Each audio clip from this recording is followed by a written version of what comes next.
Oh, it's just a coincidence. Here we have those Soviet, the posters of Soviet performances here in Vilnius. It was almost the only place, or one of very few places in the Soviet Union, where Jewish art activities were permitted. There was a theater and music groups, orchestras, and so on. I never visited that theater in Yiddish when I was a student at the university. But I went to some of the concerts because some of my acquaintances performed there. And very on all stages of those visits, a strange thing happened.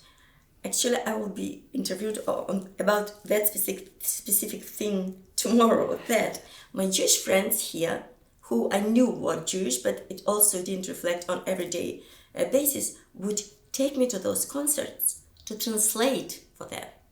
Because I wasn't aware I understand so much of Yiddish. Also, I wouldn't take that as some kind of value. For them, I was like prophet, She understood, because they would go there differently from me for purely ideological reasons.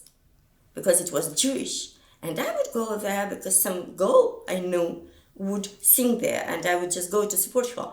But a small group of fans embraced me as a knowledgeable person, And because it was on my first year of being here in Vilnius, and I experienced a lot of social pressure to be accepted, to just be connected to that new life, Vilnius was a metropolis for me.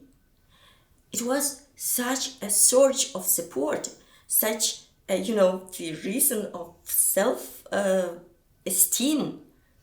Wow. And I began, of course, I was very conscious of that I have very many holes in that understanding. And I began to work on that, to just, extract for myself the things I knew and didn't know I know.